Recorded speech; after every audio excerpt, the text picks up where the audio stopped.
अस्सलाम वालेकुम dear students, हम पढ़ रहे हैं नाइन्थ केमिस्ट्री और अपनी इस वीडियो में हम कंटिन्यू करेंगे हमारी नाइन्थ केमिस्ट्री की टेक्स्ट बुक में मौजूद जो एमसीक्यूज हैं चैप्टर बाय चैप्टर हम उन्हें सॉल्व करेंगे। तो आइए बगैर किसी देर के चैप्टर नंबर 1 से रिलेटेड जो हमारे पास बुक में एमसीक्यूज मौजूद हैं उन्हें सॉल्व करते हैं according to the knowledge of chemistry. तो स्टूडेंट्स, ये हमारे पास चैप्टर नंबर 1 के एमसीक्यूज हैं, हमारी बुक की एक्सरसाइज में मौजूद हैं।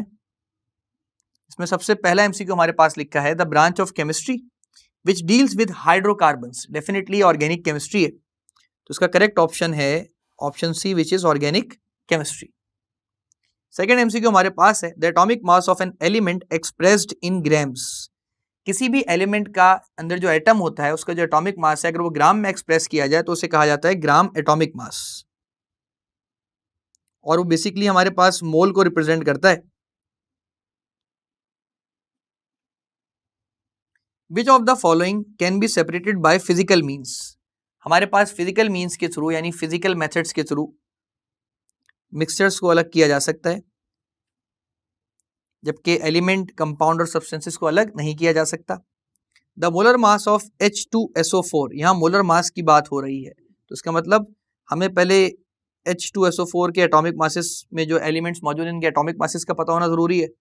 हाइड्रोजन का एटॉमिक मास 1 होता है, सल्फर का 32 होता है और हमारे पास ऑक्सीजन का 16 होता है। तो दिस इज 2 + 32 + 64 गिव्स यू 98। पर क्योंकि यहाँ मोलर मास की बात हो रही है तो यूनिट भी बहुत इंपॉर्टेंट है, तो मैं लिखना होगा 98 ग्राम मोल इनवर्स। मैं यहाँ भी करेक्शन कर देता हूँ, दिस इज 98 GM नहीं होता, ग्राम की रिप्रेजेंटेशन G होती है सिर्फ, इसे मोल इनवर्स लिखना जरूरी है, तो इसका ऑप्शन सी करेक्ट है।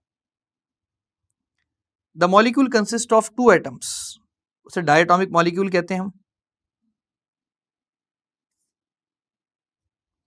इसी तरह a formula that indicates actual number and types of atoms, ये हमारे पास कहलाता है मॉलिक्यूलर फॉर्मूला, जिसमें एक्चुअल नंबर ऑफ एटम्स हमें पता लगते हैं। ये डेफिनेशन हमने पढ़ी हुई है। इथाइल अल्कोहल जिन मुस्लिम साइंटिस्ट ने प्रिपेयर किया था, सिंथेसाइज किया था, उनका नाम है अल राजी। विच of the following is a homo atomic molecule, बाकी सारे के सारे हेट्रोएटॉमिक हैं, H2O, NH3, CO2 सब डिफरेंट एटम्स के बने हुए सिवाय H2 के। The empirical formula of hydrogen peroxide, hydrogen peroxide का फॉर्मूला होता है H2O2, तो 2:2 का रेशियो है, अगर इसमें 2 से डिवाइड कर देंगे तो आंसर आएगा 1:1 यानी HO, तो करेक्ट आंसर है B which is HO।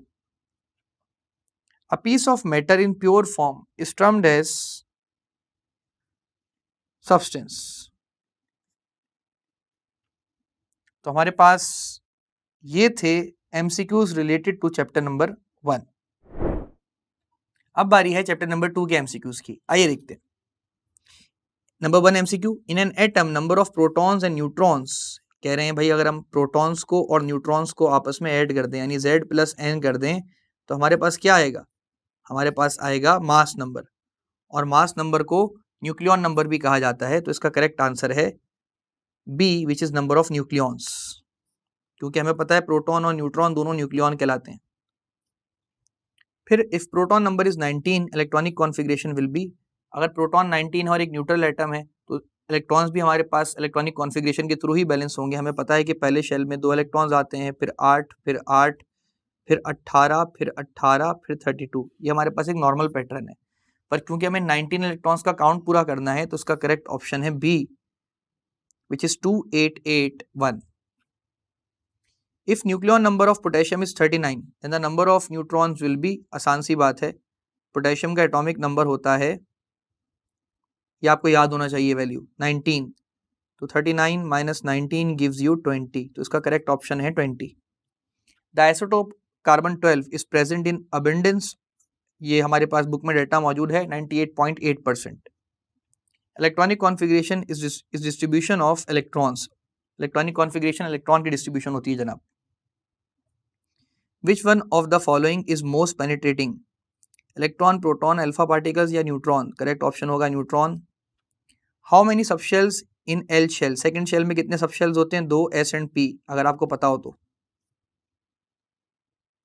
De Broglie extend the wave particle duality to electron in 1923. Name the material of screen which used in Rutherford atomic model, zinc sulphide use किया गया था। Which ray are use for sterilisation of medical instruments? Cobalt 60 की gamma radiation. तो students ये तो थे chapter number 2 के MCQs. आइए अब बात करते हैं चैप्टर नंबर 3 से रिलेटेड एमसीक्यूज की।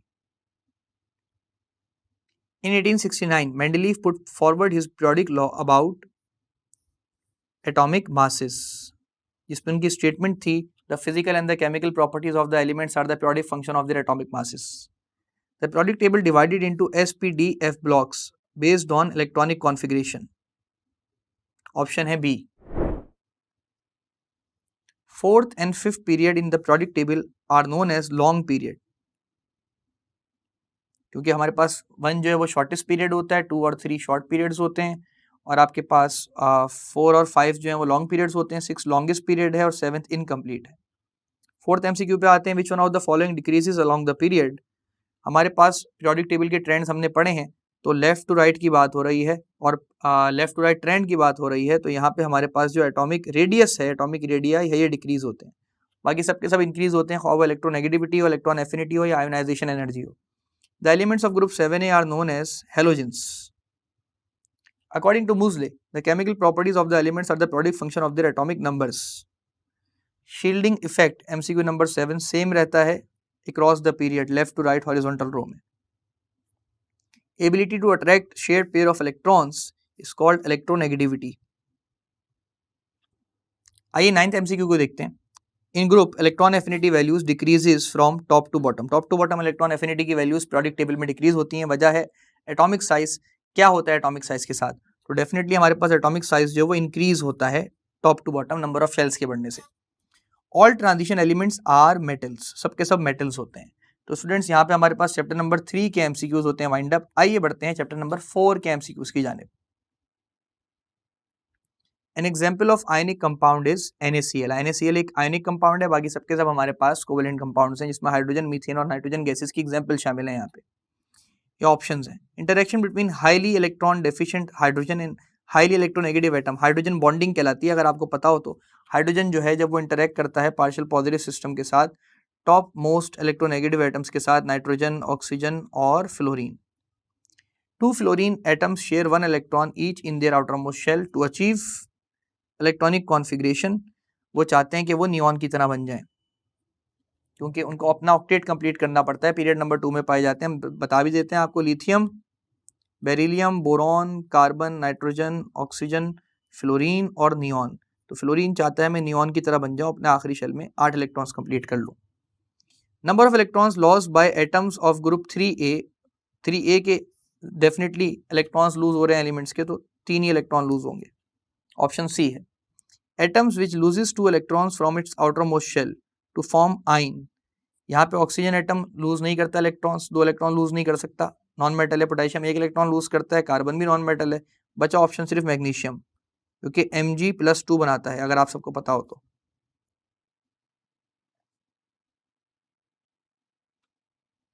In NaCl crystalline lattice, each Na positive ion is surrounded by 6 chloride ions. इसका ऑप्शन ए करेक्ट है। अगर मैं आपको ये इस तरह भी दिखा दूं, लेट सपोज मेरे पास ये Na पॉजिटिव मौजूद है, तो इसे क्लोराइड ने टॉप से कवर अप किया होगा, बॉटम से कवर अप किया होगा, लेफ्ट से कवर किया होगा, राइट से कवर किया होगा, फ्रंट से कवर किया होगा, बैक से कवर किया होगा। ये कहानी सिर्फ सोडियम के साथ नहीं है, ये पैटर्न डेफिनेटली एक क्यूब बनाएगा आपके पास। अगर मैं यहाँ पे भी एक Na पॉजिटिव बना दूं तो कहानी सेम ही रहेगी। पीछे भी Na पॉजिटिव बना देता हूँ, फिर मुझे Cl नेगेटिव दोबारा बनाना पड़ जाएगा। 6 साइडेड कवरिंग तो मैंने आपको दिखा दी है, पर मैं क्यूब फॉर्मेशन भी बता देता हूँ। किसी को आगे लेकर आ जाएं।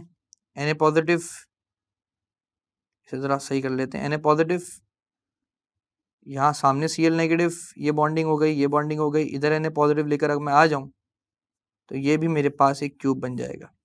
तो आपको नज़र आ रहा है कि अगर मैं सिंपल सोडियम की बात करूँ तो वो 6 क्लोराइड आइंस के साथ सराउंडेड है, पर इस तरह क्यूबिकल फॉर्म में इसका लैटिस पाया जाता है। At room temperature most of ionic compounds are crystalline solids. Ionic compounds crystalline solids होते हैं रूम कंडीशन से, इसमें कोई दो राय नहीं है।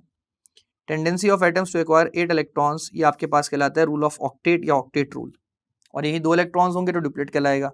Which one atom forms cations by losing electron and other forms anion by accepting electrons. ये इस तरह का बॉन्ड आपके पास कहलाता है आयनिक बॉन्ड। ना ही कोवेलेंट बॉन्ड, ना ही कोऑर्डिनेट कोवेलेंट बॉन्ड, ना ही हाइड्रोजन बॉन्ड, बल्कि ये कहलाता है ionic bond. Option B correct answer है। Noble gases are stable because they contain 8 electrons in their valence shell except helium, जिसमें 2 इलेक्ट्रॉन्स पाए जाते हैं। Bond which involves 3 shared pairs of electrons, ये आपके पास कहलाता है ट्रिपल कोवेलेंट बॉन्ड, जिसमें 3 शेयर्ड पेयर पाए जाए, 2 पाए जाएंगे डबल कोवेलेंट बॉन्ड है, 1 पाया जाएगा सिंगल कोवेलेंट बॉन्ड है। A non metal atom form A9 bye gaining electrons, gain of electrons की वजह से वो एनाइन बनाता है कोई non metal. When two identical atoms share electrons pairs and exert force on each other, तो identical atoms हैं, सेम एटम्स हैं, तो डेफिनेटली ये नॉन पोलर कोवेलेंट बॉन्ड कहलाएगा। आपके पास शेयरिंग ऑफ इलेक्ट्रॉन्स की वजह से बन रहा है ये। Synthetic resins are used on places where adhesion is required, यानी दो डिसिमिलर सब्सटेंसेस को आपस में जोड़ने की बात की जाए। अब वो वाटर रेजिस्टेंस भी हो सकता है डेफिनेटली, लेकिन मेजरली एडहेजन रिक्वायर्ड होती है। ऑक्सीजन बिलोंग्स टू ग्रुप 6 से, so number of electrons in its valence shell 6 ही होंगे डेफिनेटली। आखिरी शेल में 6 इलेक्ट्रॉन्स पाए जाएंगे। Electron pairs which are not shared by atoms are called lone pairs, जो शेयर हो जाते हैं वो शेयर्ड पेयर कहलाते हैं, और जो बॉन्डिंग में पार्टिसिपेट करते हैं डेफिनेटली बॉन्ड पेयर्स कहलाते हैं। Strength of intermolecular forces from ionic और कोवेलेंट बॉन्ड, इंटरमॉलिक्यूलर फोर्सेस की जो स्ट्रेंथ है वो आयनिक और कोवेलेंट बॉन्ड से वीकर होती है जनाब, कमजोर होती है, क्योंकि ये आपके पास वैन डर वाल्स फोर्सेस हैं। Ionic crystals have definitely high melting and boiling point, क्योंकि इनमें पोलैरिटी पाई जाती है। Bond form by mutual sharing of electron is covalent bond, हम सबको पता है ये बात। और which of the following diagram show atoms are bonded with same electronegativity, same electronegativity के साथ ऑप्शन ए करेक्ट है, क्योंकि रेड बॉल और ग्रीन बॉल क्योंकि इलेक्ट्रॉन्स को रिप्रेजेंट कर रही है, उसमें दोनों इलेक्ट्रॉन्स सेम लेंथ पे मौजूद हैं। जबकि डायग्राम बी के अंदर अगर हम गौर से देखें तो हम कह सकते हैं बी ज़्यादा इलेक्ट्रोनेगेटिव है, डी के अंदर ए ज़्यादा इलेक्ट्रोनेगेटिव है, और सी के अंदर भी ए ज़्यादा इलेक्ट्रोनेगेटिव है। उसका करेक्ट ऑप्शन है A, which is A and B with equal electron sharing. तो स्टूडेंट्स यहाँ पे हमारे पास चैप्टर नंबर 4 के एमसीक्यूज भी वाइंड अप होते हैं। अब बारी है चैप्टर नंबर 5 की। आइए स्टूडेंट्स बात करते हैं चैप्टर नंबर 5 के एमसीक्यूज की। विच of the following gas diffuses faster, अब जिस गैस का मोलर मास कम होगा वो फास्टली डिफ्यूज होगी, कम वक्त में तेजी से फैल जाएगी। तो इसके लिए आपको गैसेस के मासेस का पता होना जरूरी है। हाइड्रोजन गैस डायटोमिक फॉर्म में एग्जिस्ट करती है, 2 ग्राम मोल इनवर्स इसका मास होता है। फ्लोरीन हमारे पास भी डायटोमिक फॉर्म में एग्जिस्ट करती है, तो इसको हम 38 कंसिडर कर लेते हैं। नो सॉरी, नॉट 38, हमारे पास 19 इसका मोलर मास होता है। अब हम बता देते हैं 38 ग्राम मोल इनवर्स कैसे होगा ये जी। ठीक है जनाब। क्लोरीन हमारे पास भी डायटोमिक फॉर्म में एग्जिस्ट करती है, 35.5 multiply by 2 give you 71 gram mole inverse. और हीलियम का एटॉमिक मास हमारे पास होता है, मोनोटॉमिक गैस है, 4 ग्राम मोल इनवर्स। तो सबसे हल्की गैस इसमें हमारे पास है हाइड्रोजन। जिस गैस का मास सबसे कम वो फास्टली डिफ्यूज होगी, करेक्ट आंसर है hydrogen. The vapour pressure of liquid increases, यहाँ पे कई ऑप्शंस दिए गए हैं। प्रेशर के साथ इंक्रीज होता है external vapour pressure, increase of temperature, increase of intermolecular forces, या increase the polarity of molecules. उसका करेक्ट आंसर है इंक्रीज ऑफ टेम्परेचर। टेम्परेचर के बढ़ने से काइनेटिक एनर्जी बढ़ती है, वेपर प्रेशर इंक्रीज होता है, हीटिंग इंक्रीज होती है। The freezing point depends upon temperature, nature of liquid पर डिपेंड नहीं करता, प्रेशर पर डिपेंड नहीं करता, वॉल्यूम पर डिपेंड नहीं करता। 1 atmospheric pressure is equal to 101325 pascals, एक कांस्टेंट वैल्यू है, आपने याद रखनी है students. Which of the following does not affect the boiling point, इसमें से कौन सा फैक्टर बॉइलिंग पॉइंट को अफेक्ट नहीं करता किसी लिक्विड के, आइए देख लेते हैं। ऑप्शन ए इंटरमॉलिक्यूलर फोर्सेस बिल्कुल करती हैं, एक्सटर्नल प्रेशर बिल्कुल करता है, नेचर ऑफ लिक्विड भी करते हैं, बचा इनिशियल टेम्परेचर जो कि एक अननेसेसरी सा पैरामीटर यहाँ लिखा हुआ है, तो ये वाला फैक्टर जो है वो इंपैक्ट नहीं करता बॉइलिंग पॉइंट ऑफ लिक्विड को, which is initial temperature of liquid. The mobility of liquids is lesser than, जो लिक्विड्स की मोबिलिटी है वो गैसेस के मुकाबले में कम होती है, क्योंकि गैसेस ज़्यादा फ्री टू मूव होते हैं, क्योंकि इनमें इंटरमॉलिक्यूलर डिस्टेंसेस ज़्यादा होते हैं, फोर्सेस ऑफ अट्रैक्शन कम होता है, लिक्विड में थोड़ी कम होती है गैसेस के मुकाबले में। विच of the following have sharp melting point in solids, definitely diamond. बाकी सारे रबड़ हो गया, गिलास हो गया, प्लास्टिक हो गया, ये हमारे पास एमॉर्फस सॉलिड्स हैं, जबकि डायमंड एक क्रिस्टलाइन सॉलिड्स है, और क्रिस्टलाइन सॉलिड जो हमारे पास होता है इसके मेल्टिंग पॉइंट की एक शार्प वैल्यू होती है, एग्जैक्ट वैल्यू होती है। Which of the following are the lightest form of matter, यहाँ पे गैसेस और प्लाज्मा दोनों ही कंसिडर किए जा सकते हैं, पर करेक्ट आंसर प्लाज्मा होगा, क्योंकि ये भी गैसेस की एक फॉर्म है, पर जो आयोनाइज फॉर्म में एग्जिस्ट करें, एटम्स, मॉलिक्यूल्स, पॉजिटिव और नेगेटिव चार्जेस के साथ। The liquid molecules leave the surface of liquid in evaporation process, because liquid molecules हमारे पास होते हैं ये सरफेस मॉलिक्यूल को लीव कर देते हैं क्योंकि उनकी एनर्जी हाई हो चुकी होती है। The density of gases increases when it's, अब गैसेस की डेंसिटी कब बढ़ सकती है? डेफिनेटली हमें पता होना चाहिए कि डेंसिटी बराबर होता है मास अपन वॉल्यूम के। तो या तो मैं गैसेस का मास बढ़ा दूं डेंसिटी बढ़ जाएगी, या मास का तस्करा कह नहीं गया, या वॉल्यूम मैं जनरली जो है वो गैसेस का रिड्यूस कर दूं। तो यहाँ इंक्रीज इन वॉल्यूम से तो कोई काम नहीं हो रहा। डेंसिटी ऑफ गैसेस इंक्रीजेस, तो अगर मैंने वॉल्यूम इंक्रीज कर दिया डेंसिटी कम हो जाएगी। अगर मैंने टेम्परेचर इंक्रीज कर दिया तो काइनेटिक एनर्जी बढ़ जाएगी पार्टिकल्स की। अगर मैं गैसेस पे प्रेशर बढ़ा देता हूँ, हाँ गैसेस पे प्रेशर बढ़ाने से इनका वॉल्यूम कम हो जाएगा। आपने ये बॉयल्स लॉ में पढ़ा होगा, कांस्टेंट टेम्परेचर पे अगर गैसेस के ऊपर प्रेशर अप्लाई किया जाए तो उनका वॉल्यूम कम हो जाएगा। तो अगर मैं प्रेशर इंक्रीज करता हूँ तो वॉल्यूम कम होगा, और जब वॉल्यूम कम होगा तो आपके पास डेफिनेटली डेंसिटी गैसेस की बढ़ जाएगी। तो उसका करेक्ट ऑप्शन है ए। आइए स्टूडेंट्स अब बात करते हैं अगले चैप्टर से रिलेटेड एमसीक्यूज की, जो कि है चैप्टर नंबर 6। तो इसमें हम एमसीक्यू नंबर 1 पढ़ लेते हैं। N alloy is the homogeneous mixture of, alloy जो वो मेटल्स का मिक्सचर होता है, मेटल्स नॉर्मली सॉलिड्स होते हैं, तो आप कह सकते हैं टू सॉलिड्स का मिक्सचर हमारे पास कहलाता है एलॉय, सिवाय मर्क्यूरी की कंडीशन पे, जहां मर्क्यूरी हमारे पास लिक्विड स्टेट में पाया जाता है। तो वो एक रेयर कंडीशन है। हम जनरल कंडीशन की बात कर रहे हैं, तो यहाँ करेक्ट आंसर है two solids. A saturated solution of potassium chloride on heating becomes, अब यहाँ किसी भी सैचुरेटेड सोल्यूशन को अगर हम हीट करें डेफिनेटली वो सॉल्यूट अपने अंदर डिसॉल्व कर लेगा और वो आपके पास एक सुपर सैचुरेटेड सोल्यूशन बनाने की तरफ जाएगा। आइए एमसीक्यू नंबर 3 देखते हैं। फिर dissolve sand into water, then the mixture is said to be suspension.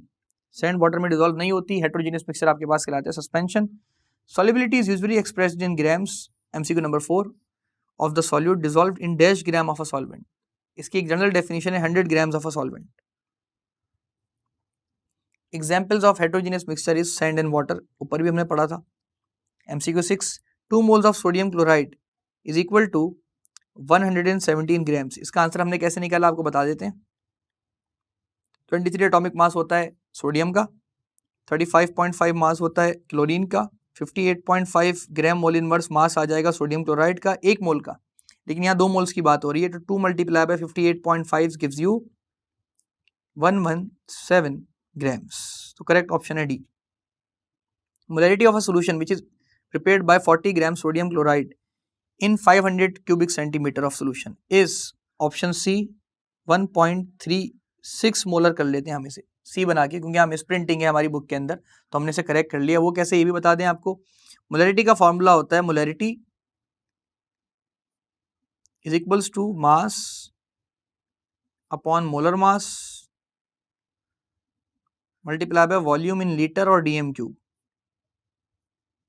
तो हमें यहाँ मास गिवन है 40, सोडियम क्लोराइड का मास हमने 58.5 अभी पीछे कैलकुलेट भी किया था, ग्राम मोल इनवर्स। यहाँ बस हमें एक काम करना होगा, जो 500 सेंटीमीटर क्यूब गिवन है इसको हमें 1000 से डिवाइड करके 0.5 डीएम क्यूब में कन्वर्ट कर लेना होगा। तो हमारे पास आंसर आ जाएगा 1.36 मोल अपॉन डीएम क्यूब या मोलर। अगला एमसीक्यू की जानिब बढ़ते हैं, जो कि हमारे पास एमसीक्यू 8 है। 10% weight by weight sugar solution means that 10 grams of solute dissolved in 90 grams of water, जब जाके 100% आपके पास सोल्यूशन बनेगा। An example of true solution, true solution में हमारे पास एग्जांपल आ जाएगी ink in water. Solution of starch भी स्पेरिंगली सॉल्युबल रहेगा, सोल्यूशन ऑफ सोप भी ऐसा ही है और टूथपेस्ट भी ऐसा ही है। विच सोल्यूशन कंटेन्स मोर वाटर, अब यहाँ पे मोलैरिटी देखनी है हमें, जहाँ मोलैरिटी आपके पास सबसे ज़्यादा होगी इसका मतलब वहाँ पे सॉल्वेंट ज़्यादा मौजूद नहीं है, मास ज़्यादा मौजूद है, और जहाँ मोलैरिटी सबसे कम होगी इसका मतलब वहाँ सॉल्वेंट ज़्यादा मौजूद है। इसका करेक्ट आंसर होगा 0.25 मोलर, क्योंकि हम मोलैरिटी को ऐसे भी देख सकते हैं, अगर मैं ऐसे दिखाना चाहूँ आपको, मोल अपॉन वॉल्यूम, तो आप देख सकते हैं मोलैरिटी जो है वॉल्यूम के इन्वर्सली प्रोपोर्शनल है एक तरीके से, यानी जितना हमारे पास सॉल्वेंट का वॉल्यूम होगा, या आप वाटर कह सकते हैं, ओवरऑल सोल्यूशन कह सकते हैं, उतना आपके पास मोलैरिटी रिड्यूस हो जाएगी। तो यहाँ बात हो रही है विच सोल्यूशन कंटेन्स मोर वाटर, तो जहाँ आपके पास मोलैरिटी कम होगी इसका मतलब वहाँ वॉल्यूम ऑफ सोल्यूशन या वाटर ज़्यादा मौजूद है। When a saturated solution is diluted it changes into, जब कभी सैचुरेटेड सोल्यूशन डाइल्यूट किया जाता है तो डेफिनेटली वो अनसैचुरेटेड सोल्यूशन बनाता है। ठीक है जनाब। फिर हम बात करते हैं butter is an example of, हमारे पास जो बटर है ये जनरली एग्जाम्पल है लिक्विड सॉलिड मिक्सचर की, जिसमें liquid as a solute add होता है, सॉलिड एज अ सॉल्वेंट में। A solution that contains solid solute into liquid solvent is called solid in liquid. ठीक है जनाब, आसान सी बात थी। What is the particle size in suspension greater than 1000 nanometers? Exponential 3 का मतलब है 1000 नैनोमीटर्स, तो सस्पेंशन में 1000 नैनोमीटर से ग्रेटर होता है साइज। यहाँ पे हमारे पास चैप्टर नंबर 6 के एमसीक्यूज होते हैं वाइंड अप। अब आइए चैप्टर नंबर 7 के एमसीक्यूज की जानिब। Alloy of copper and tin is called bell metal. MCQ 2 which one is alloy, तो हमारे पास जो स्टील है ये एक एलॉय है आयरन और कार्बन का, बाकी ग्रेफाइट कार्बन का एलोट्रोप है, मर्क्यूरी मेटल है और वाटर एक कंपाउंड है। Value of 1 faraday is equal to 96500 coulomb which is option C.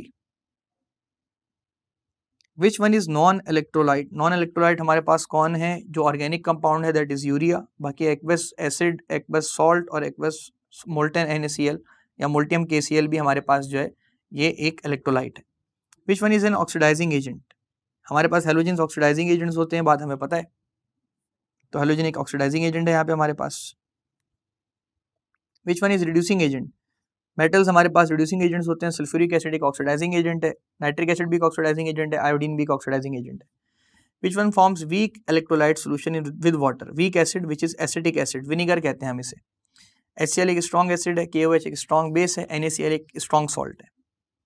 In Daniell cell dash is used as cathode, अगर आपको पता हो तो हमने जो सिंपल वोल्टेक्स सेल पढ़ा था उसमें जिंक हमारे पास एनोड का काम करता है, उस पर ऑक्सीडेशन होती है, और कॉपर हमारे पास कैथोड का काम करता है जिस पे रिडक्शन होती है, तो कॉपर यहाँ पे हमारे पास कैथोड होता है डैनियल सेल में। 1 gram equivalent weight of aluminium is equal to 9, उसकी वजह क्या है कि 27 को जब हम valency of aluminium that is 3 से डिवाइड करेंगे तो हमारे पास आंसर आएगा 9 grams. Which one is correct statement, oxidation occurs at cathode, नहीं एनोड पे ऑक्सीडेशन होती है। रिडक्शन अकर्स एट एनोड, हमारे पास एनोड पे जो है वो जनरली रिडक्शन नहीं होती है, ऑक्सीडेशन होती है। Reduction occurs at cathode, cathode पे रिडक्शन होती है। Ions loose electrons at cathode, नहीं जनाब, आइंस जो हैं वो इलेक्ट्रॉन गेन करते हैं कैथोड पे, तो इसका करेक्ट ऑप्शन है सी। और टेक्निकल वे में लिखा हुआ था, सादल फाजा में से कह सकते थे कि कैथोड पे रिडक्शन होती है, एनोड पे ऑक्सीडेशन होती है। चलें ना, आइए अब अपने लास्ट चैप्टर के एमसीक्यूज की जानिब बढ़ते हैं, जो कि है चैप्टर नंबर 8। एमसीक्यू हमारे पास यहाँ पे लिखा है which one metal belongs to alkaline earth metal, option है D which is barium. Which one is barium, यहाँ पे भी सिंबल लिखा हुआ है B A, barium. Chlorine can be displaced by strong oxidising agent, जो कि फ्लोरीन है यहाँ पे। Which one is strong acid, hydrogen iodide, पढ़ा था भी हम सब ने। Which halogen exist in liquid state, bromine liquid state में पाया जाता है। Non metals of dash group are gases, 8A noble group जितने भी हमारे पास होते हैं नोबल गैसेस, ये 8A ग्रुप की होती हैं। विच वन इज मेटलॉइड, मजे की बात ये है यहाँ पे कोई भी ऑप्शन करेक्ट नहीं है, bromine, selenium, sulphur, strontium. Bromine 7A का नॉन मेटल है, सेलेनियम 6A का नॉन मेटल है, सल्फर 6A का नॉन मेटल है, स्ट्रॉन्टियम हमारे पास ग्रुप 2A का मेटल है। तो हम यहाँ कोई मेटलॉइड अपनी पसंद से लिख देते हैं। अगर यहाँ ये ग्रुप 6A के मेटलॉइड की ही बात करना चाह रहे हैं तो हम यहाँ लिख देते हैं टेलुरियम, TE, इसमें ऑप्शन बी हम इसे करेक्ट कर लेते हैं, ये मिस प्रिंटिंग है बुक के अंदर हमारी। Which one of the following act as oxidising agent, तो ऑक्सीडाइजिंग एजेंट हमारे पास यहाँ पे क्लोरीन है भाई, बाकी सारे मेटल्स हैं। Which gas can turn lime water milky, carbon dioxide, हमने ये टेस्ट में पढ़ा था एनाइंस के। Which compound is known as lunar caustic, silver nitrate को लूनर कॉस्टिक कहा जाता है। तो स्टूडेंट्स ये तो थी हमारे बुक में जितने भी एमसीक्यूज मौजूद हैं चैप्टर वाइज उनका सोल्यूशन। मुझे उम्मीद है ये तमाम एमसीक्यूज के सोल्यूशन आपको समझ आए होंगे। मैं मिलता हूं आपसे अपकमिंग लेक्चर वीडियोस में। Until then keep understanding and exploring chemistry.